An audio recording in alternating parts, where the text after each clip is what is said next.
Hi friends, welcome back to my channel. நம்ம இன்றைக்கி ரொம்ப ரெஃப்ரெஷிங்கான டேஸ்டான டீ ரெசிபி எப்படி செய்கிறதுன்னு தான் பார்க்க போகிறோம்.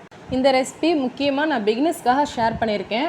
டீ போட தெரியாதவங்க கூட ரொம்ப சுலபமாக ஈஸியாக டேஸ்ட்டாக டீ செய்ய முடியும். வீடியோக்குள்ளே போகிறதுக்கு முன்னாடி நம்ம சேனலை சப்ஸ்கிரைப் பண்ணாதவங்க சப்ஸ்கிரைப் பண்ணிக்கோங்க. கூடவே இருக்கிற பெல் சிம்பலையும் கிளிக் பண்ணிக்கோங்க. ஃபஸ்ட்டு இந்த ரெசிபி செய்கிறதுக்கு ஒரு துண்டு இஞ்சியை இந்த மாதிரி தோல் சீவிட்டு எடுத்துக்கணும். கூடவே ஃப்ளேவருக்காக 2 ஏலக்காய், 2 கிராம்பு, ஒரு சின்ன சைஸ் பட்டை இதெல்லாம் எடுத்துக்கோங்க. நம்ம எப்போ டீ போட்டாலும் இஞ்சியும் ஏலக்காயும் இந்த மாதிரி தட்டிட்டு நீங்கள் டீ போட்டு பாருங்கள்.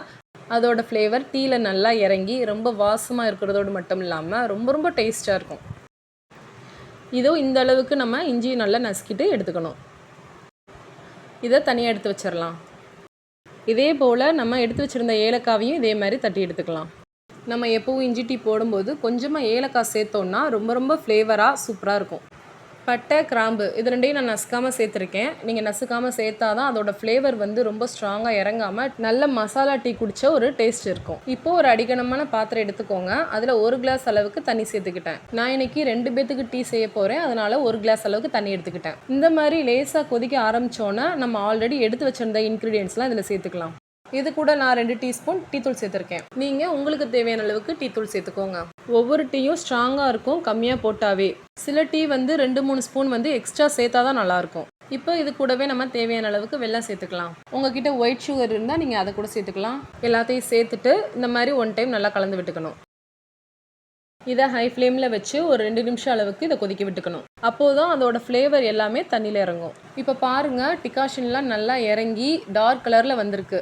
உங்களுக்கு இன்னும் ஸ்ட்ராங்காக வேணும்னா நீங்கள் இன்னுமே 1 நிமிஷம் எக்ஸ்ட்ரா வச்சுருக்கலாம். இந்த ஸ்டேஜில் ஸ்டவ்வை லோ ஃப்ளேமில் வச்சுட்டு நம்ம எடுத்து வச்சுருக்கிற பாலை இதோட சேர்த்துக்கலாம். பாலை காய்ச்சிட்டு ஆற வச்சுட்டு சேர்த்துக்கோங்க. எந்த கிளாஸில் நம்ம தண்ணி அளந்து எடுத்தோமோ அதே கிளாஸில் 1.5 கிளாஸ் பாலை அளந்து எடுத்துக்கோங்க. பாலில் கொஞ்சம் கூட தண்ணி சேர்க்காம அப்படியே காய்ச்சி ஆற வச்சு எடுத்துக்கோங்க. அப்போ தான் டேஸ்ட்டாக இருக்கும். இப்போ இந்த மாதிரி நல்லா கலந்து விட்டுட்டு அடுப்பை நல்லா ஹை ஃப்ளேமில் வச்சுட்டு ஒரு கொதி வர அளவுக்கு இதை வெயிட் பண்ணுங்கள். ஒரு கொதி வந்ததுக்கப்புறம் ஸ்டவ் ஆஃப் பண்ணிடலாம். நடுவில் இந்த மாதிரி கிண்டி விட்டுட்டே இருங்க. இப்போ நல்லா கொதிச்சிருச்சு. ஒரு பாத்திரத்தில் இது போல் வடிகட்டி வச்சுட்டு நீங்கள் வடிகட்டிக்கோங்க. நீங்களும் இதே குவான்டிட்டியில் நான் சொல்லியிருக்கிற அளவுகள் மாறாமல் அப்படியே செஞ்சு பாருங்கள். வீட்டில் இருக்கிற எல்லாரும் என்ஜாய் பண்ணி சாப்பிடுவாங்க. வடிகட்டிட்டு 2-3 டைம் இது போல் நல்லா ஆற்றிக்கோங்க. நுர வர ஆற்றிக்கோங்க. ஆற்றிட்டு நம்ம இதை சர்வ் பண்ணிடலாம். அவ்வளோதான், ரொம்ப டேஸ்டியான பேக்கரி ஸ்டைலில் மசாலா சாய் ரொம்பவே சூப்பராக ரெடி ஆயிடுச்சு. கண்டிப்பாக நீங்களே இந்த மசாலா சாயை ட்ரை பண்ணி பாருங்கள். வீடியோ பிடிச்சிருந்தா லைக் பண்ணுங்கள், கமெண்ட் பண்ணுங்கள், ஷேர் பண்ணுங்கள். மறக்காமல் நம்ம சேனலை சப்ஸ்கிரைப் பண்ணுங்கள்.